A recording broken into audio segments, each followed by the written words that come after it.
창세기 1장 26절에서 28절을 중심으로 역사적 인간관에 대해서 말씀을 드리겠습니다. 지난 시간에 예고한 것처럼 성경적 인간관, 역사적 인간관, 이것을 구분해서 말씀드리는데요. 이유는 이겁니다. 첫 번째로 사람에 대해서 바르게 알아야 하나님이 누구신지를 이해하는 데 유익합니다. 우리는 하나님이 만들어 놓으신 사람을 보면서 그 사람에게 하나님이 하시는 것을 보면서 하나님이 어떤 분인지 이해하는 데 많은 유익을 얻을 수 있거든요. 그래서 인간에 대해서 안다는 얘기는 곧 하나님에 대해서 안다는 얘기랑 통할 수가 있습니다. 두 번째로는 사람에 대해서 알아야 될 중요성이 사람에 대해서 알아야 사람의 신앙과 사고 혹은 행동과 생활에 큰 영향력을 줄 수가 있습니다. 다시 말씀드리면 우리의 신앙과 우리의 사상과 행동과 이 모든 것들은 인간이 누구냐는 나의 그 이해에서부터 나오기 시작합니다. 이게 중요한 것이죠. 그 잘못된 행동을 보면은 잘못된 행동 뿌리 속에는 뭐가 있냐면 사람에 대한 잘못된 이해가 있기 때문이거든요. 이런 문제 때문에 중요한 것이고요. 그래서 교회가 힘써야 될 것은 뭐냐면은 올바른 인간관을 형성해야 됩니다. 하나님 앞에서 형성해야 되겠죠. 그 다음에 구원관이 확실해야 돼요. 그리고 교회론과 종말론이 확실해야 됩니다. 이런 것들을 종합해서 잘 정리가 될 때 그때 인간이 인간을 이해하는데 기틀을 놓는다 이렇게 말씀드릴 수 있어요. 그럼 이제 부담이 가실 거예요. 그럼 신학을 하라는 얘기냐? 그건 아니에요. 그건 아니고 성경을 우리가 바르게 공부해야 돼요. 성경을 부지런히 봐야 되고 성경을 제대로 봐야 됩니다. 왜냐하면은 좀 이따 이제 말씀을 드리겠지만 우리 주변은 계속 변하고 있거든요. 우리 주변에는 크게 두 가지 세력이 있어요. 하나님에 의해서 하나님을 알아가는 그런 움직임이 하나 있고 인간 스스로가 인간을 알아가는 움직임이 있어요. 인간 하나만 놓고 보더라도 이 두 가지 세력이 계속 움직이고 있거든요. 그러면 결국엔 이거예요. 우리가 하나님에 의해서 인간을 알아가는 것을 게을리한다면 우리는 결국엔 어떤 사람이 되냐면 내가 원하지 않아도 인간에 의해서 인간을 알아가는 세력의 영향을 받을 수밖에 없습니다. 그건 이제 조금 이따 설명을 드릴게요. 크게는 이제 이런 문제가 우리 앞에 놓여 있어요. 뭐냐면은 과거에는 사람들이 하나님이 만들어 놓으신 창조, 하나님이 만들어 놓으신 것을 근거로 인간을 이해하려고 노력했었어요. 안 믿는 사람들도. 물론 서구 사회의 경우지만. 근데 현대에 와서는 이게 바뀌어요. 어떻게 바뀌냐면은 모든 것을 부정하게 돼요. 모든 것을 새롭게 배우자 이겁니다. 철학적으로 보면 이게 존재론에서 인식론으로 바뀌는 과정이에요. 물론 칸트가 대단한 공헌을 했죠. 옛날에는 우주나 이런 모든 것들을 구성하는 가장 근본적인 요소가 뭐냐? 하나님이 누구냐? 완전한 신의 실제가 뭐냐? 이런 식으로 하나님의 창조를 기본적으로 받아들이는 입장에서 사람들이 생각을 했거든요. 그리고 그 본질적인 게 뭐냐? 궁극적인 실체가 뭐냐? 하나님의 테두리 안에서 움직였어요. 그래도. 근데 이제는 그게 싹 바뀌었어요. 어떻게 바뀌냐면 내가 인식하는 게 뭐냐? 달라졌죠. 옛날에는 하나님이 만들어 놓으신 것을 보면서 실제가 뭐냐? 실체가 뭐냐? 실제란 무엇인가요? 질문의 형식이 중요해요.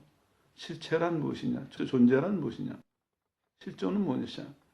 존재론에 근거했는데 칸트의 이 영향 이후로는 어떻게 바뀌냐면 인식론으로 바뀌었어요.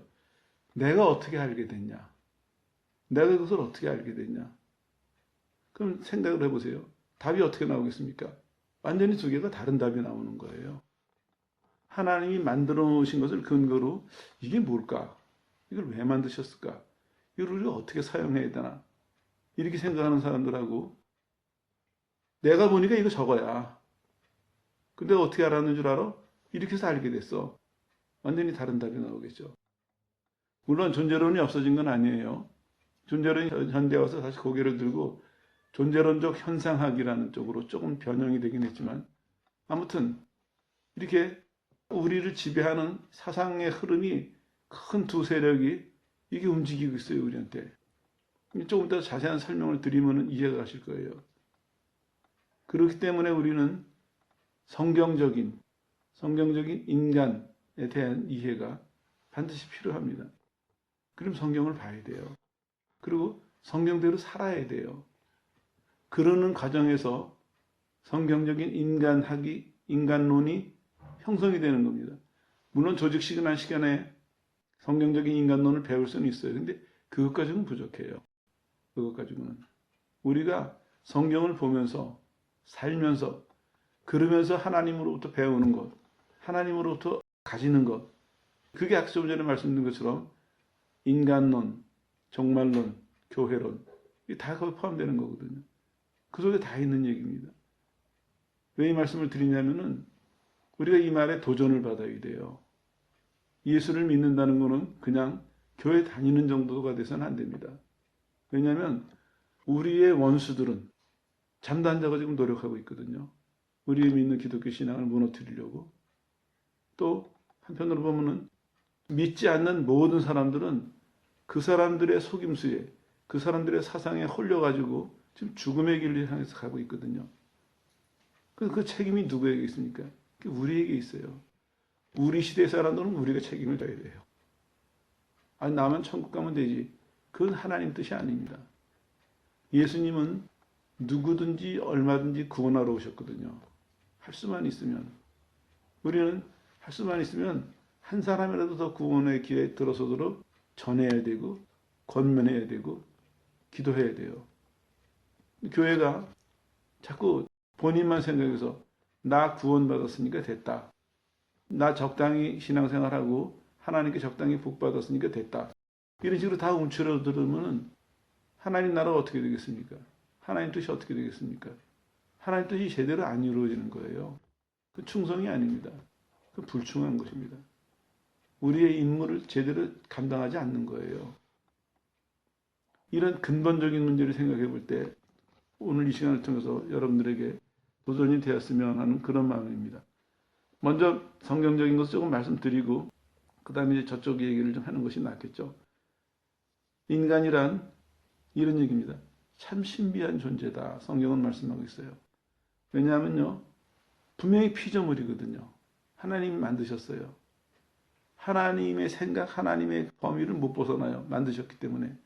근데 인격체라는 말도 있어요. 인간은 피조물이면서 인격체예요. 이게 놀라운 사실이에요. 인격체라는 것은 무슨 얘기냐면은 자기 스스로 결정할 수 있고 자기 스스로 목표를 세울 수 있고 자기 스스로 이룰 수 있는 능력을 가진 걸 인격체라고 그래요. 하나님이 인간을 만드셨는데 로봇으로 만드시지 않았어요. 우리가 쓰는 로봇은 만들어 놓고 다 입력을 해야 돼요. 이렇게 명령을 내리면 넌 이렇게 움직여라. 넌 가라. 서라. 근데 하나님은 우리를 만드셨음에도 불구하고 우리 스스로가 생각하고 판단하고 결단하고 실천할 수 있는 자유를 주셨어요. 물론 이 자유는 상대적인 자유입니다. 하나님하고 동등한 자유가 아니라 하나님이 만드신 범위 내에서의 자유지만 엄청난 자유를 주신 거예요. 동등하다고 느낄 만큼 엄청난 자유를 주신 거거든요. 근데 실제로는 하나님이 만드셨다는 얘기는요. 우리가 하나님께 존속됐다는 얘기거든요. 속해 있다는 얘기거든요. 속한 자에게 자유라는 건 이게 충돌되는 얘기예요. 그럴 수는 없어요. 하나님께 속했으면은 모든 권리를 하나님이 행사를 하셔야 돼요. 근데 하나님은 놀랍게도 우리를 만드셨어요. 우리 존속이 된 거예요. 그런데 이 자유를 주셨어요. 자, 이거를 어떻게 이해하느냐? 얼마큼 이해하느냐? 삶에서 얼마큼 이것을 소유하느냐? 누리느냐? 여기에 달려 있습니다.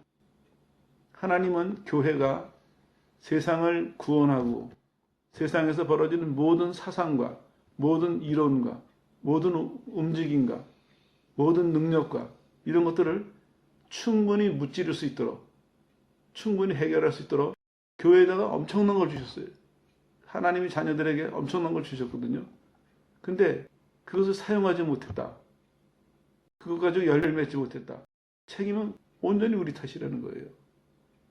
지금 책임 따지자고 하는 말씀은 아니지만 이만큼 우리가 하나님의 형상을 입었다는 얘기, 하나님에게 지음받았다는 얘기, 특별히 예수 믿는 사람들은 하나님에 의해서 구원받았다는 얘기가 이게 엄청난 얘기입니다.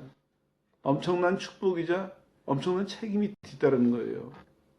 그거를 우리는 자꾸 우리식으로 생각해서 나만 구원받으면 되고 나만 어떻게 하면 되고 아니에요. 정말 구원받을 때 하나님의 구원을 바로 이해했다면 그때 하나님의 사랑의 눈을 뜨고 하나님의 마음을 이해했다면 하나님과 같은 생각을 해야 되거든요.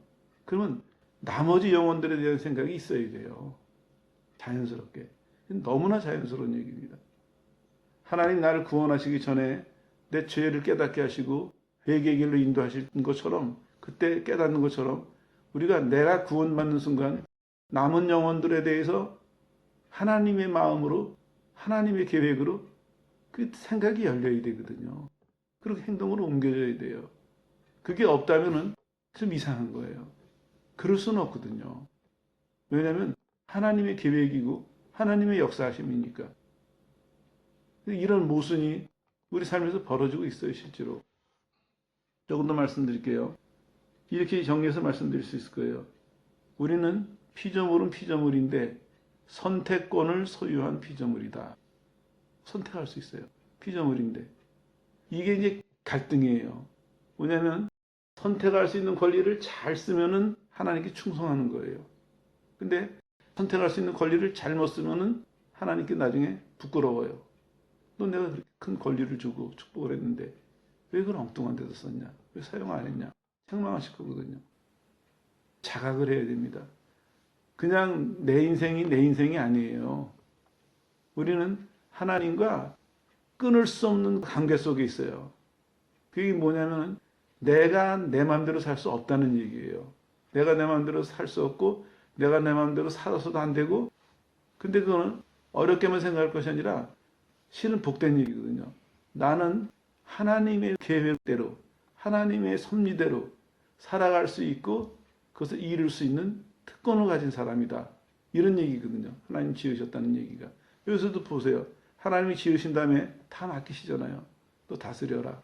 축복하시고 다 맡기셨어요. 우리도 똑같은 얘기입니다. 오늘 믿는 사람들이 교회가 깨어나야 될 이유가 하나님이 진정으로 바라시는 건 그거예요. 깨어나서 안 믿는 영혼들, 다른 소리하고 다른 짓 하는 사람들에 대해서 그 사람들을 데려오라는 거예요.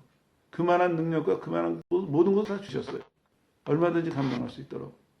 근데 우리가 안 하니까, 우리가 성경적으로 분명히 서 있지가 않으니까 그 사람들한테 우리가 밀려요.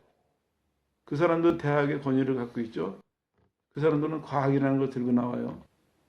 여러 가지 무기를 갖고 나와요.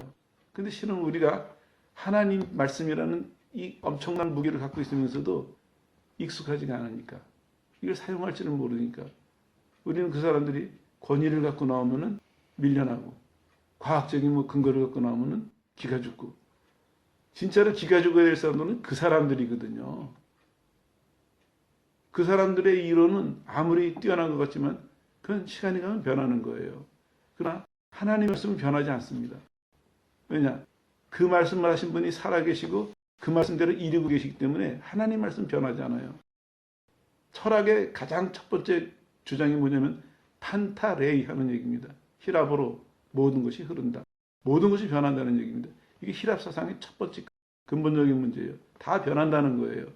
그 사람들은 변한다는 거를 연구하면서 그걸 가지고 지식이라고 그걸 가지고 엄청난 거라고 자랑하고 있거든요. 우리는 영원히 안 변하는 절대적인 걸 갖고 있어요. 근데도 싸움은 우리가 번번이 져요. 기가 죽어 사는 쪽은 우리라고요. 주눅이 들어서 길을 못 펴요. 그러니까 안 믿는 사람들이 저는 비기독교적인 사상들이 비기독교적인 운동들이 세계를 점령하고 휩쓸고 있는 거예요. 우리 땅을 다 내주고 우리 권리를 다 내주고 우리 모든 축복과 자유를 다 내주고 눈치 보고 살고 있어요. 해방살이 하는 거예요. 그 사람들한테. 우리가 주인인데. 이게 하나님 앞에 부끄러운 일입니다. 신학을 하라는 얘기 아니에요. 성경 보세요. 성경을 보실 때 각오를 새롭게 하세요. 내가 하나님의 자녀로서 하나님의 백성으로서 마땅히 봐야 되고 나는 이 성경을 나의 지혜로 삼아야 될 것이고 능력으로 삼아야 될 것이고 하나님의 축복으로 삼아야 될 것이고 이거로 하나님 원하시는 열매를 맺어야 된다. 이게 도구가 될 수도 있고 기대감을 갖고 책임감을 갖고 성경을 보십시오. 그럼 하나님이 이 안에 다 가르치고 계세요. 진도가 나가야겠습니다. 인간은 하나님이 이렇게 지으셨어요. 육체가 존재하기 위해서 감각적인 욕구를 주셨어요. 먹고 싶은 거, 편하고 싶은 거, 일하고 싶은 거, 이런 욕구를 주셨고, 동시에 이런 것도 주셨어요. 이성과 양심에 의해서 선한 것에 도달하려는 의지를 주셨어요. 이것도 이제 어떤 의미냐면, 우리는 할 수 있다는 축복일 수도 있고, 해야 된다는 의무를 여기서 말씀하고 있어요.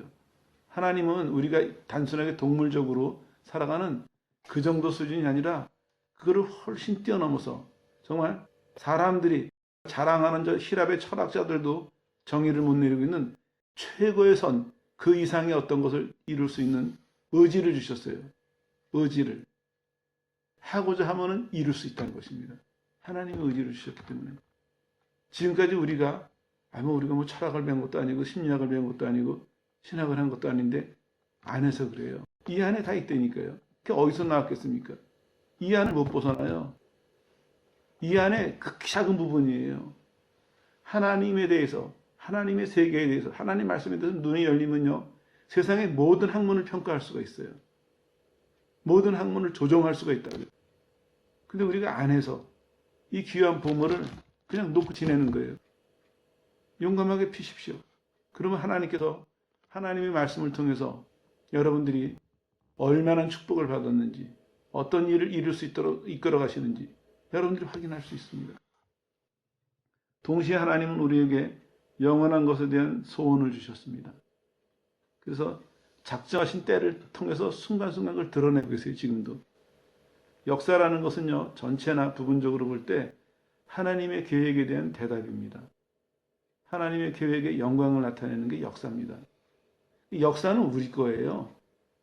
저 사람들은 역사를 공부하면서 우리를 공격하고 우리를 유혹하는데 아니에요. 역사는 우리 거고 우리가 써야 되는 도구예요. 봐라. 하나님이 이렇게 말씀하시고 하나님께서 이렇게 이루시지 않았냐. 그 우리 도구거든요. 우리에게 주신 축복이에요. 우리가 안 쓰니까 원수가 갖다가 지금 그걸 가지고 우리를 괴롭히고 있어요. 하나님께서는요, 인간의 마음속에 때를 아는, 때를 추구하는 마음도 주셨고요. 또 하나님의 영원한 사상을 찾아 알도록 그런 의지와 능력을 주셨습니다. 이게 이제 간략하게 오늘 공부하는 것에 대한 밑바탕이에요. 하나님이 이렇게 하셨는데, 근데 지금 세상이 왜 이 모양이 됐느냐? 그건 이제 역사적인 배경을 보면 이렇습니다. 아까 말씀드린 것처럼 역사적인 변천이 존재론에서 인식론으로 바뀌면서 사람들이 이렇게 했어요. 예전에는 궁극적인 실제나 존재해가지고 내 바깥에서 뭔가를 찾았어요. 무엇이 옳은 것이냐? 무엇이 선한 것이냐? 거기 뭐가 암시되어 있습니까? 인간은 아니라 인간 외에 뭔가가 있을 것이다.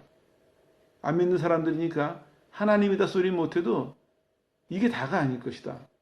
인간 외에 뭔가가 우리가 추구해야 되는, 우리가 알아야 되는 뭐 중요한 것이든지, 우리가 정말 추구해야 되는 도덕, 선한 것이든지, 우리가 추구해야 되는 진리라든지, 우리가 학교에서 도덕은 가르치지만 도덕적이지 안 되는 이유가 우리가 아주 부족하다.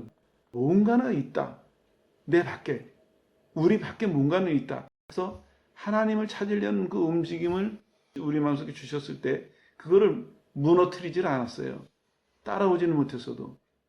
히랍의 그 많은 철학자들도 엄밀하게 말하면 그걸 무너뜨리진 않았어요. 뭔가가 있다. 뭔가가 있다. 난 이거라고 생각한다. 난 저거라고 생각한다. 이랬지 그러진 않았다는 거예요. 근데 현대 와서는 어떻게 생각하냐면요. 없어. 그런 거 없고 인간이 중요해요. 이게 이제 인식론이에요.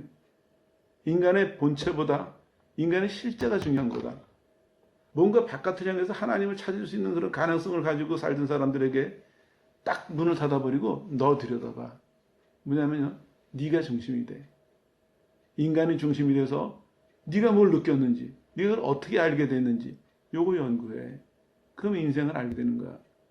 하나님을 향하는 마음을 완전히 절단시켜버렸어요. 단절시키고 모든 힘을 인간을 향하도록 뒤집어 놨습니다. 어디 생각이 나세요? 창세기 3장에서 사단이 속일 때 뭐라 그랬어요? 따먹어봐라. 너 하나님처럼 될 것이다. 사단이 유혹했을 때 인간이 주저주저 했어요. 처음엔요. 왜냐하면 하나님 먹지 말라 그러셨는데 남아 있었다고요. 근데 사단이 뭐라고 유혹해요? 아니야, 그건 거짓말이야. 너 안 죽어. 그리고 거기다 보너스를 탁 얹어줘요. 뭐냐면 인간이 들어보지 못한, 어쩌면은 간절하게 듣고 싶은 그 매혹적인 말을 딱 얹어줘요. 너 하나님처럼 된다. 마음이 움직였습니다. 지금까지는 따먹지 말라 그랬는데 시원찮게 대답은 하긴 했어요. 그 죽을까 하노라.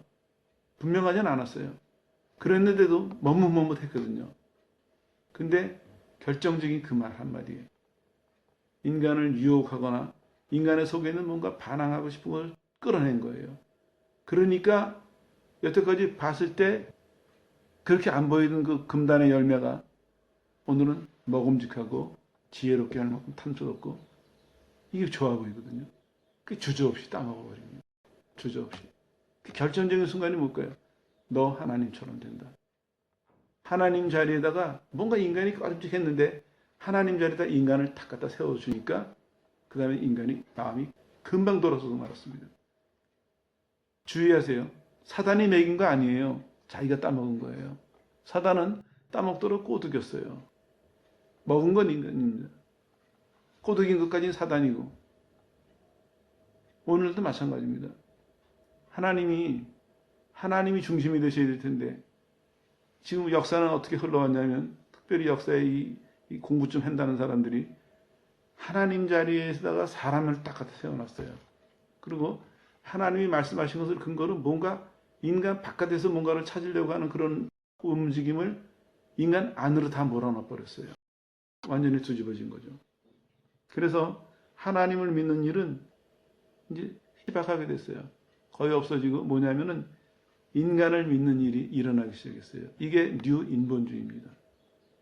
인간 중심의 일들이 일어나기 시작했습니다. 그래가지고 사람들이 자존심이 한껏 부풀었어요. 발전하고 있죠. 대학에서 공부를 하니까 인간이 똑똑해지기 시작했죠. 뭐든지 다 이룰 것 같이 여겨졌는데 하나님이 1차 대전, 2차 대전을 통해서 그 인간의 교만을 깨셨거든요. 근데 참 불행하게도 사람들이 거기서 무릎을 꿇지 않고 허무주의로 돌아섰습니다. 참 놀라워요. 요게 차이예요. 만약에 그때 정말 구원의 가능성이 있는 사람이라면은 우리가 하나님을 벗어나서 딴 길로 갔구나. 하나님께 손 들고 왔어야 될 텐데 실패한 그 자리에서 뭐냐면 야, 인간이 대단한 건 줄 알았는데 이거밖에 안 돼? 그럼 우리 살 의미가 뭐야? 허무주의로 빠져 나락으로 빠져버렸어요. 이것도 결국에는 인간 중심입니다. 조금 전에 하나님 대신 인간을 중심으로 보게 한 그것과 똑같은 맥락이에요. 이게 딱딱해지죠. 예를 하나 들어드릴게요. 우리 신앙생활 하는데도 그래요. 신앙생활에 잘못된 게 발견돼 있어요. 내 잘못이. 그랬을 때 은혜 받을 사람들은요. 하나님을 바라봐요. 하나님, 제가 잘못했습니다. 하나님이 이러지 말라고 하셨는데 제가 했습니다. 아니면 하나님 앞에 내가 이래서 이게 어떻게 하면 좋습니까? 하나님께로 돌아와요. 손 들고. 이 사람은 은혜 받고 소망이 있는 사람이에요. 근데 어떤 사람은 돌아앉아가지고 가슴을 치면서 내가 그러다니. 그건 회개 아닙니다. 이건 교만이에요. 자기를 대단한 사람인 줄 알았는데 잘못이 드러나거든요. 뭐 때문에 실망합니까? 은혜 받은 사람은요. 하나님 때문에 실망을 하는 거예요. 하나님이 그렇게 하셨는데 내가 하나님의 길을 벗어났구나. 하나님 앞에 죄를 졌구나. 내가 참 이 일을 어떨까. 하나님으로 인해서 실망하는 사람은 돌이킬 가능성이 있는 사람이고 이 복받을 사람이거든요. 근데 복받지 못할 사람의 특징은 뭐냐면 내가 그러다니. 교회를 그렇게 오래 다닌 내가 그러다니. 목사인 내가 그러다니. 이 잘하는 내가, 이 괜찮은 내가, 이 잘 믿는 내가 이런 실수를 저지르다니. 그건 회개 아닙니다. 후회입니다. 가룟 유다도 왜 문제가 됐습니까? 베드로는 예수님을 부인했다가 회개를 했어요. 근데 가룟 유다는 어떻게 했습니까? 돌아가서 후회를 했습니다. 후회는 아무 소용없어요. 왜냐? 하나님 앞에서 하는 회개는 값진 거예요.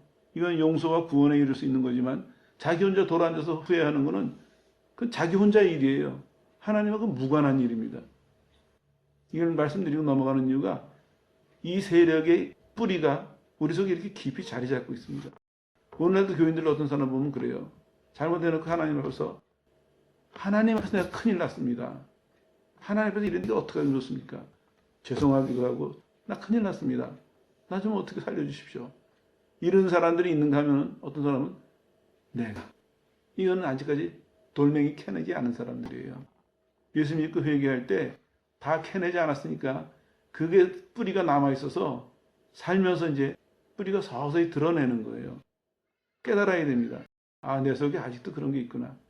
내 중심으로 보는, 내 중심으로 살려고 하는 이 뿌리가 남아있구나. 쓴뿌리라는 건 그런 거 빼내야 되거든요. 다른 거 의미하는 것이 아닙니다. 하나님의 것이 아닌 다른 것을 빼내라는 얘기예요. 자, 인간의 마음속에 허무주의를 심어놨습니다. 그런데다가 이제 주변에 것들이 가만히 있나요? 과학적으로 발전하고 있죠. 관료주의가 팽배하죠. 세계가 조직화되어 가고 있습니다. 또 하나는 대량 생산으로 기술이 증가되고 있습니다. 대중매체가 엄청난 영향력을 끼치고 있어요. 이런 것들이 다 힘을 모아서 뭐냐면 철저하게 비인간화를 만들어내고 있습니다. 하나님이 원하시는 것이 아니라 하나님이 만드신 인간이 아니라 인간이 아닌 것으로 지금 몰고 가고 있다는 얘기예요. 생물학, 심리학, 사회학 이런 것들은 우리에게 뭘 던져주냐면은 소수가 대중을 지배할 수 있다는 소망을 줘요. 그래서 그런 것이 발달한 나라일수록 조금 전에 말씀드린 것처럼 언론이나 과학이나 이런 것들을 가지고 세상이 그 사람들에 의해서 지배를 받고 있습니다.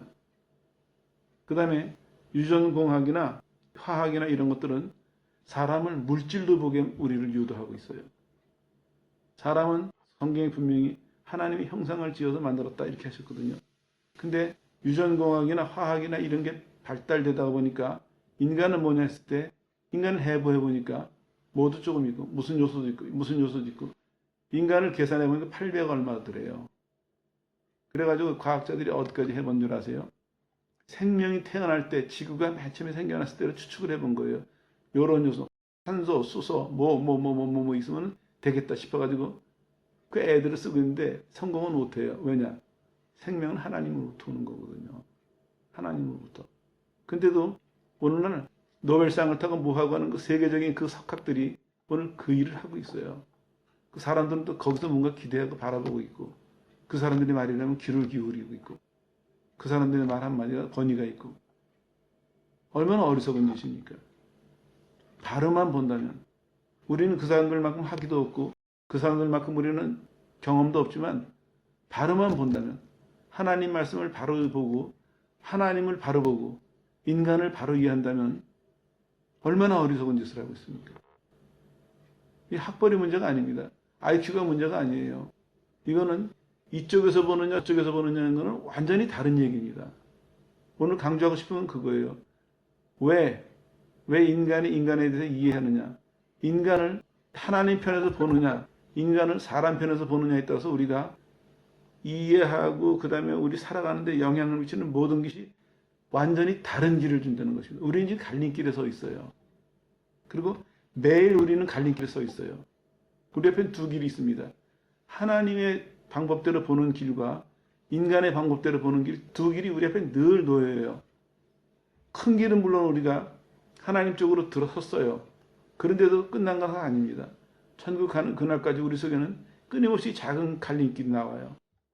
그럴 때 매번 하나님 쪽에서 바라보는 사람은 매번 옳은 길을 택하고 옳은 행동을 해서 하나님 앞에 옳은 열매를 맺을 것이에요.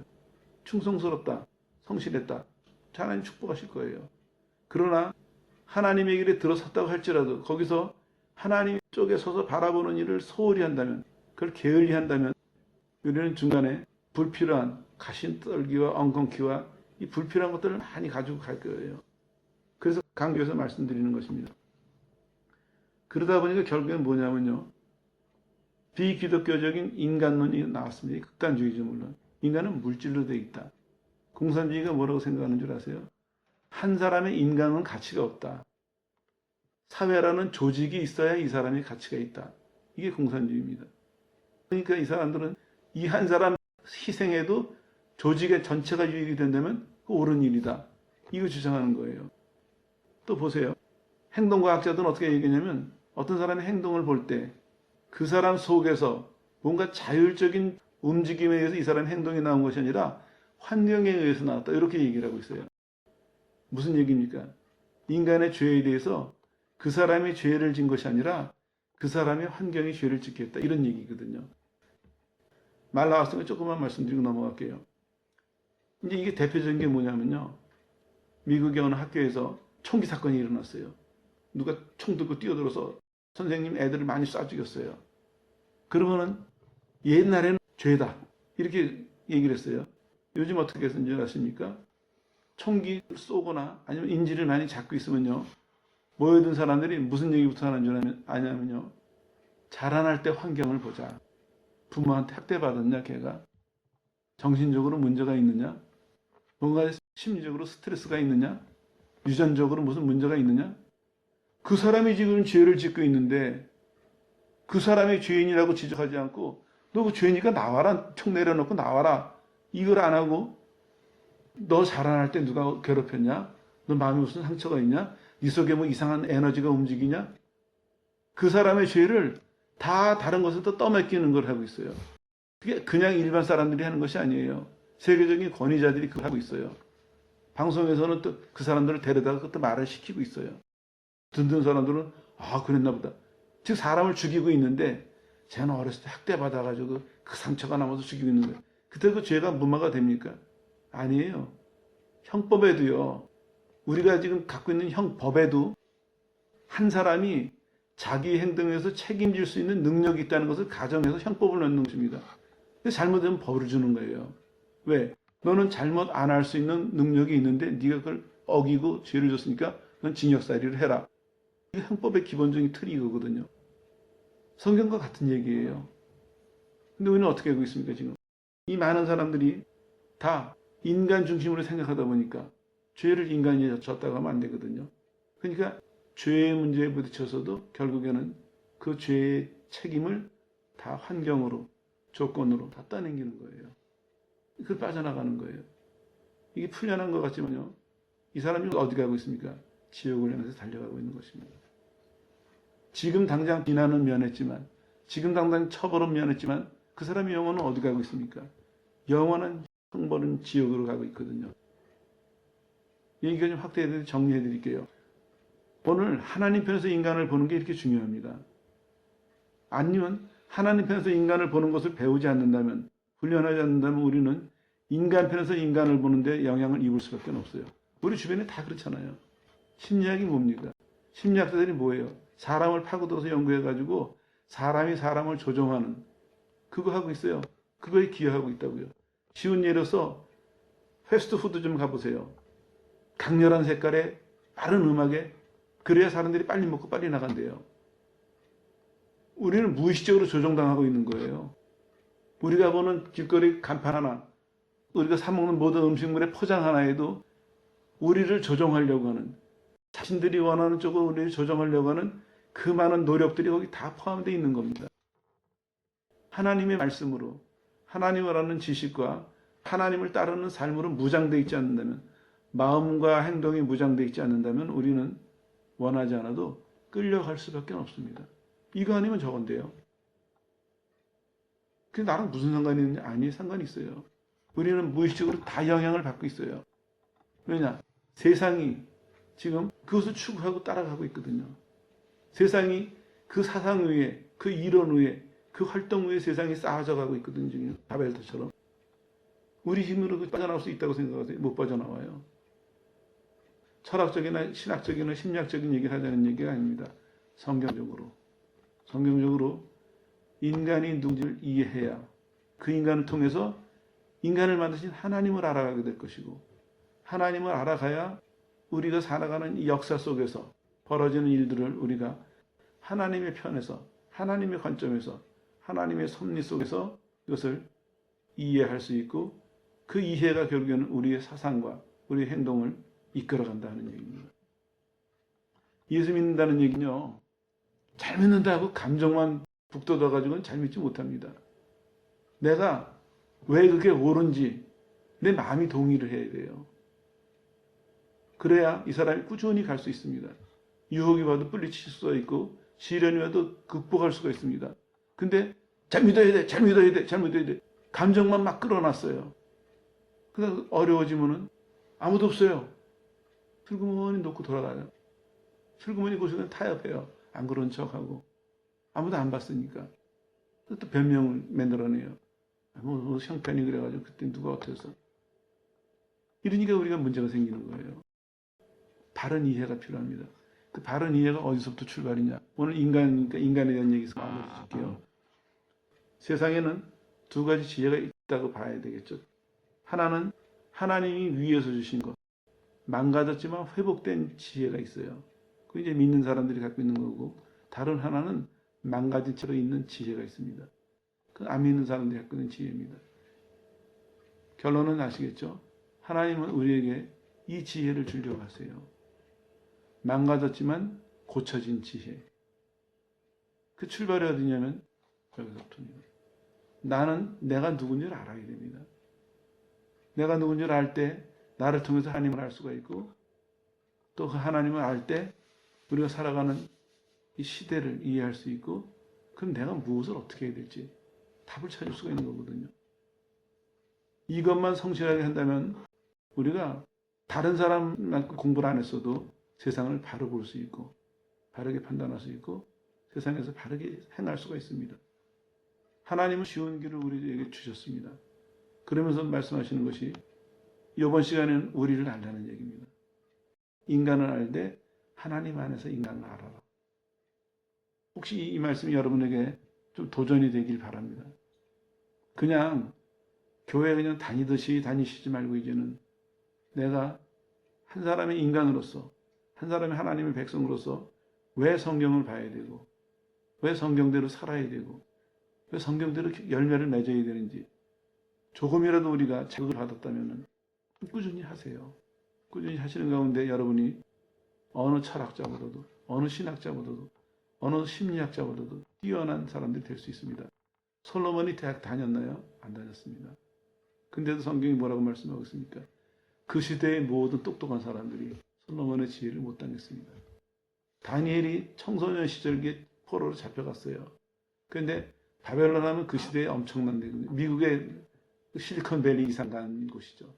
세계적인 척학들이 다 모여있는 곳에서 성경이 뭐라고 설명하고 있습니까? 다니엘의 지혜를 따라올 자가 없었다. 이거 환상이 아닙니다. 허탄한 얘기가 아니에요. 실제입니다. 그 비결이 뭐겠어요? 하나님 앞에서 인간을 알 때, 인간 통해서 하나님을 알 때, 하나님이 무한한 축복과 무한한 능력을 우리에게 주셨습니다. 동시에 무한한 책임을 주셨습니다. 이제 우리 몫입니다. 우리 각자가 하나님 앞에서 온 마음을 다해서 말씀을 보고 말씀대로 살려고 노력한다면 우리가 생각했던 것보다, 우리가 기대했던 것보다 우리 삶이 훨씬 더 풍요로워질 것이고, 더 나아가서는 우리가 삶을 통해서 하나님 앞에서 맺는 열매가 정말 풍성할 것입니다. 포기하지 마세요. 여러분에게는 다 자격이 있습니다. 그리고 여러분에게는 다 책임이 있습니다. 포기하시면 안 되고 외면하면 안 됩니다. 하나님 우리에게 그런 것을 주셨고 돕고 계세요. 누구든지 마음을 열고 내가 주님을 위해서, 주의 영광을 위해서, 주님 나라를 위해서 내가 부족하지만 내 마음을 바쳐 살겠습니다. 하나님 했을 때 하나님은 여러분들이 무엇을 가졌냐 묻지 않으시고 여러분이 이것을 이룰 수 있는 사람으로 이미 축복하셨으니까 그거를 다 쓸 수 있도록 허락하실 겁니다. 주저하지 마세요. 늦지 않았습니다. 물러서지 마세요. 좀 전에 쭉 설명드렸잖아요. 하나님은 엄청난 걸 우리에게 주셨어요. 그걸 여러분들 확인하세요. 하나님께 영광을 돌리는 성도들 되시기를 예수의 이름으로 축원합니다. 되기를 예수의 이름으로 축원합니다.